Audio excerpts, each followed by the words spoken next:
In today's video, we will look at how India's biggest fund managers handle their personal finances and manage their investments. इस video को and तक देखना क्योंकि इन लोगों की financial journey से हम सबको बहुत कुछ सीखने को मिलेगा। Hello and welcome to a new series guys, जहां पे मैं इंडिया के टॉप फंड मैनेजर्स और इन्वेस्टर्स का पोर्टफोलियो रिव्यू करूंगा। Today I am with Neel Borate who is the senior editor of Live Mint and इन्होंने ही ये जो पूरा पोर्टफोलियो रिव्यूइंग वाला जो सीरीज है वो किया है।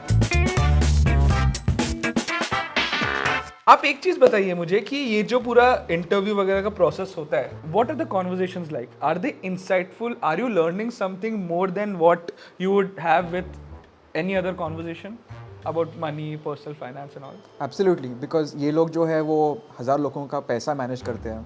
काफ़ी टाइम वो खुद का पैसा ट्रैक ही नहीं करते क्योंकि वो इतना बिजी होते हैं दूसरों का पैसा मैनेज करने में, फंड मैनेज करने में। तो जब हमसे बात करते हैं तब उनके भी मन में वो प्रोसेस स्टार्ट होता है कि मैंने खुद का पोर्टफोलियो ढंग से मैनेज किया है या नहीं। So the first person for today is Radhika Gupta. She is the MD and Chief Executive Officer of Edelweiss Asset Management Company. इनका कितने साल का एक्सपीरियंस है? आई वुड से several decades. So let's look at her current asset mix. ठीक है, 60% in balanced fund. Balanced fund is basically a fund which invests in both equity as well as debt. Mid and small cap funds में 15% है. International equity funds में भी 15% है. Alternates में 10%, gold में कुछ भी नहीं है और रियल एस्टेट में उनका सिर्फ प्राइमरी होम है, which in most of the cases these guys don't consider it investments.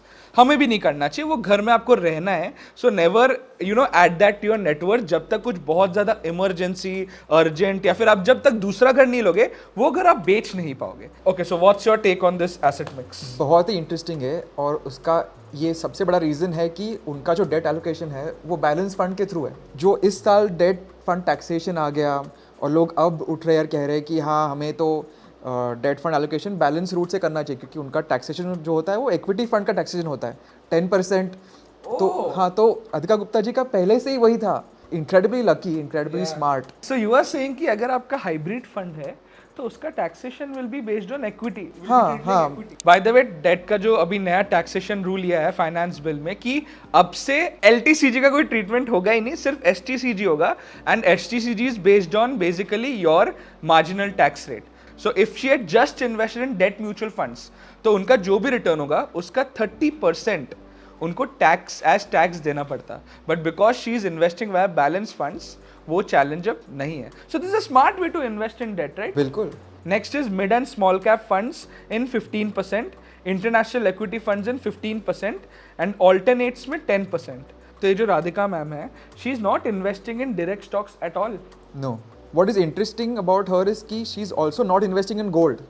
Yes. And इन्होंने हमसे कहा कि it's one of my regrets कि मैंने in the past year gold क्यों नहीं लिया, क्योंकि जिनके पास गोल्ड था उनका पोर्टफोलियो काफी बेहतर परफॉर्म कर चुका है compare to. Yes, in the first quarter gold has given a return of 8%। And I think ये प्रॉब्लम ही है ना कि जब इक्विटी अच्छा चलता है, all the eyeballs, all the prioritisation of everybody is on equity. But हर 4-5 साल में एक रिमाइंडर आ जाता है कि गोल्ड में इन्वेस्ट करके बहुत फायदा हो सकता है। Now coming to the main point, how has your portfolio performed in the 1 year period? Balanced fund has given 2%. Okay, mid and small cap funds have given 1%. US fund has given -3%. Emerging market funds have given -7%, and alternate investments have given -2%. Total portfolio का जो weighted average return है वो है 0.4%. I think a better way for you guys also to do this is to compare it with their respective benchmarks also. अभी वरना सिर्फ ऐसे ही देखेंगे तो लगेगा कि the portfolio has done so bad, but in general the overall macro market has only performed poorly. वो तो है ही, but it's interesting to know कि उनका मतलब इस साल ना के बराबर zero return almost. Zero. One strategy that worked for you over the past 1 year, SIPs, as markets have been quite vulnerable and not getting into too many of thematic ideas. I think basic ही है कि हर महीने डालते रहिए, and because the markets have been going down, the DCA has worked for her. हाँ, उनका और एक interesting point आया इस इंटरव्यू में कि she has a newborn, she has a son called Remi. And उनके लिए उन्होंने ऑलरेडी SIP स्टार्ट कर दिया है in a large and mid cap index fund. तो हमने जब ये आर्टिकल रिलीज़ किया तब ट्विटर पे बहुत कंट्रोवर्सी हुई कि म्यूचुअल फंड CEO और एक्टिवली मैनेज फंड्स में क्यों नहीं डाल रही है, खुद के फंड में क्यों नहीं डाल रही है। लेकिन इस चीज़ को हम ऐसा एक्सट्रापोलेट नहीं कर सकते, मेरा मानना है, क्योंकि उनका वो पर्सनल भी प्रेफरेंस आता है. If a fund manager of one of India's biggest AMCs is, trusting index funds, then you know where to invest your money is the easier route out there. And even if you look at the past history, statistically be almost 76 to 80% of large cap funds have not been able to beat the Nifty 100 total return index. Moving on, how many months of provision is there in your contingency fund?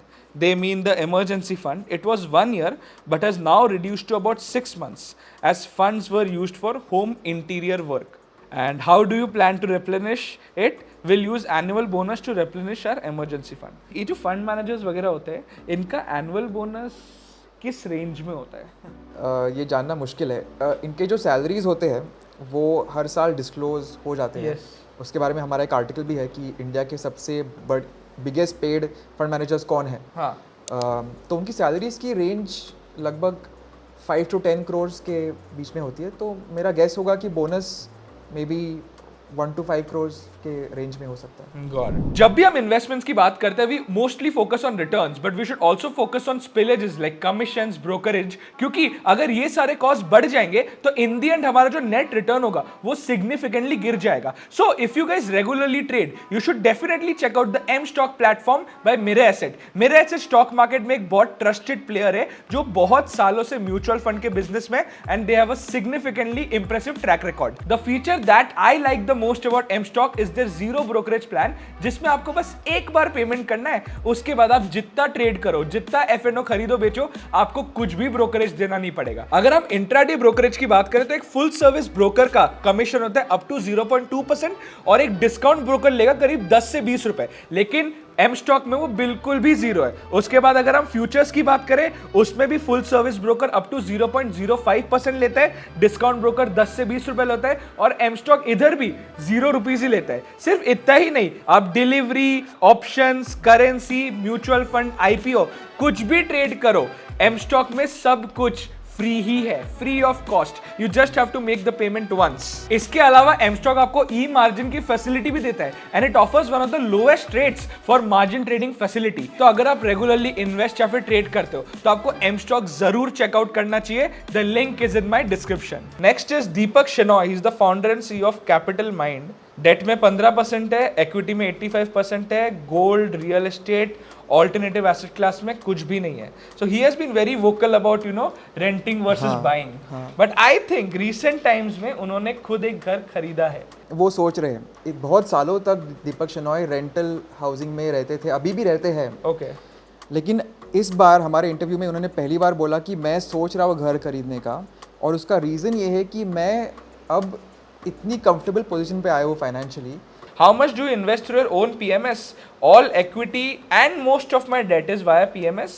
40-50% large cap में, 30-35% mid and small caps में, and about 8% is in the US market. What is your debt investment strategy right now? I have put in place a laddering debt strategy with investments in maturity bucket of 3-year, 10-year and 10-year plus. Do you have your own rating system when investing in a bond? Yes, I don't blindly go by the ratings given by rating agencies.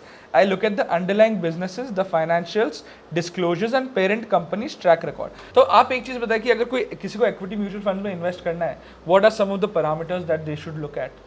तो एक तो performance against the benchmark, ये number 1 चीज़ आ जाती है. Alpha. हाँ. हाँ. And benchmark and also category average, कि आपके बाकी पीयर सेट है वो कैसे परफॉर्म कर रहे हैं. फिर फंड मैनेजर का स्टाइल क्या है, क्या वो ग्रोथ, जैसे एक्सिस म्यूचुअल फंड का स्ट्रांगली ग्रोथ ओरिएंटेशन है, या फिर ICICI प्रूडेंशियल का स्ट्रांगली वैल्यू ओरिएंटेशन है. तो क्या स्टाइल है कम फंड मैनेजर का. फिर ट्रैक रिकॉर्ड क्या है फंड मैनेजर का, वो कितने टाइम से वो फंड चला रहे हैं या किसी और फंड को चला रहे हैं. तो ये 2-3 मेन चीज़ें, और भी कुछ है टेक्निकल इंडिकेटर्स, बट ये अगर आपने चेक की तो आपका बेसिक सेट हुआ. एंड लास्ट में, how has your portfolio perform this year? तो इनका अगर परफॉर्मेंस की बात कर ले, his equity portion has given a return of -6.7% and debt has given him a good 4 to 5%. Total portfolio का जो एवरेज रिटर्न है वो है -0.05%. How often do you review your portfolio? This is a detail that I really like, because होता क्या है ना, जब आप नया नया इन्वेस्ट करना शुरू करते हो and now because everything is so accessible, app आपके फ़ोन में ही है, आपको बस पिन डालना है, आपको अपना पोर्टफोलियो दिखता है, a lot of people just and up spending a lot of time just staring at there portfolio. But एक चीज़ आप समझो कि ये करोड़ में पैसा इन्वेस्ट मैनेज करते हैं, खुद का भी करोड़ों में इन्वेस्ट करते हैं, और उसके बाद भी he reviews his portfolio once in 6 months. ठीक है, and if required I change my asset allocation mix. तो हर हफ्ते हर महीने देखने का उनका सीन ही नहीं है. Is that a pattern that you have notice for most of these managers? I would say so. अगले Rajeev Thakkar, he is the chief investment officer of Parag Parikh mutual funds. And ये कितने साल से इन्वेस्टमेंट स्पेस में? काफ़ी लंबी जर्नी है इनकी. इन्होंने स्टार्ट किया था इन द अर्ली 90s. तो मैं कहूँगा कि अगर इंडिया में कोई एक बंदा हम वॉरेन बफेट कहला सके तो वो राजीव ठक्कर जी होंगे. और तो बहुत बड़ा आपने उनको टाइटल दे दिया जी. सही और है. इनका रिटर्न ही ये बात सब्सटैंशिएट करता है. तो अगर आप इनका परफॉर्मेंस देखिए, 2013 में ये फंड लॉन्च हुआ था और अभी उसको 10 साल होने को आ रहे हैं, तो बहुत ही कम फंड्स ऐसे होंगे वो उसको जो बीट कर पाएंगे. करेंटली इनका अगर एसेट मिक्स देखे, 84% इक्विटी में डाला है, 2% डेट में डाला है, 13% रियल एस्टेट में डाला है और 1% गोल्ड में. रियल एस्टेट में कैवियाट ये है कि सेल्फ ऑक्यूपाइड प्रॉपर्टी. वाह. तो ये रहते बॉम्बे में है तो हाँ, मतलब उतना. If he stage in south Bombay and if he has a good size like 1500-2000 square feet का भी अगर घर है, वी कैन अज्यूम कि वो 4-5 करोड़ का तो होगा ही होगा. How has your portfolio performed in the past year? It made about 2 to 3% in line with the macro conditions. What's your exposure to Parag Parekh mutual funds? ये मुझे समझ नहीं आया. 66% is in unlisted shares of Parag Parekh mutual funds. हाँ, इसका तो क्या ये मतलब है? बहुत ही इंटरेस्टिंग बात है. तो बेसिकली क्योंकि ये फाउंडिंग टीम के मेंबर थे और ये की पर्सनल कह सकते हैं इस म्यूचुअल फंड हाउस में, तो इस वजह से उनके पास इक्विटी है फंड हाउस की खुद की. Oh got it. सो अगर किसी दिन पराग पारेख लिस्ट हो जाता है तब उनके लिए बहुत बड़ी वैल्यू अनलॉकिंग Windfall होगा. हो जाएगी. Yes. What percentage of your portfolio is in international equity? 17% है because Parag Parekh Flexi Cap में invest किया है. Guys, Parag Parekh Flexi Cap used to invest around 10 to 20% in international stocks. आज के दिन में क्या situation है? तो अनफॉर्चुनेटली इनफैक्ट एक ज़माने में आई वुड से कि 30% तक एक्सपोजर था हाँ. इंटरनेशनल स्टॉक्स में, स्पेशली यूएस टेक स्टॉक्स में. Yes. और उस वजह से उनका रिटर्न काफ़ी बड़ा था. बट 2022 से आरबीआई का जो लिमिट है वो हो चुका है. Limit of investing in foreign equity. हाँ, तो उस वजह से पराग पारेख म्यूचुअल फंड भी और पैसे नहीं डाल पा रहा है इंटरनेशनल स्टॉक्स में. Any plans to invest in real estate? वो बोल रहे हैं not in traditional real estate, but REITs look very interesting. इनका जो equity portfolio का breakup है ना, वो बहुत बहुत ज़्यादा interesting है, क्योंकि I thought कि पराग पारेख का exposure में से 66% उनका unlisted shares में है, but turns out that 66% of his total equity portfolio are just shares of Parag Parekh company. Unlisted. हाँ, I personally feel, मेरा hunch ये कि वो अमाउंट इतना बड़ा है कि वो it's not like 33%, 34% is less and he should actually diversify. It just turns out that that probably would have been in crores. हाँ बिल्कुल, probably hundreds of crore. If we look at his emergency corpus, 2 साल का expenses है. Now it is around 1 year plus worth of expenses. अच्छा, तो उनको एक option मिला कि वो ESOPs खरीद सकते हैं, तो उन्होंने पराग पारेख कंपनी के ESOPs खरीदे by using his emergency. तो इसका मतलब है कि वो अनलिस्टेड शेयर्स में और ज़्यादा पैसे इन्वेस्ट कर रहे हैं, which means that maybe he has a hunch कि शायद कंपनी थोड़े टाइम में पब्लिक होगी. हो सकता है. One strategy that worked for you in past year, nothing specific. मैं वही अपने म्यूचुअल फंड में SIP चलता हूँ, जो बाकी सब कर रहे हैं. He is also doing the same thing, which basically is the easier route of just investing a part of your income. और यही उनकी खासियत है कि जो करते हैं और जो बोलते हैं वो बहुत ही सिंपल होता है, इसीलिए वो इतना पॉपुलर है और इतने माने जाते हैं. And the last thing is, any advice to investors? Have long-term horizon of 5 year plus on equities. Stick to stable allocation or use hybrid funds. Unnecessary churning can lead to tax leakages. Simple advice, make sense to the point. Rajiv का जो पूरा portfolio और जो पूरा thought process है वो देख के लगता है दैट इन्वेस्टिंग इज बोरिंग. हाँ Long term investing is boring, and the people who have created any kind of wealth on a personal level have done it by doing the same things but consistently. बिल्कुल it should be boring. एक कहावत है कि investing should be like watching paint dry. अगर आपको fun चाहिए तो casinos तो है ही. Got it. That brings us to the end of the video. Thank you so much for being a part of this, and I hope कि आप हर हफ्ते ये series लाते रहो. If you liked any part of this video, just hit the like button, and if you're new here, consider subscribing. Goodbye, and see you guys in the next one. Investments in securities markets are subject to market risks. Read all the related documents carefully before investing.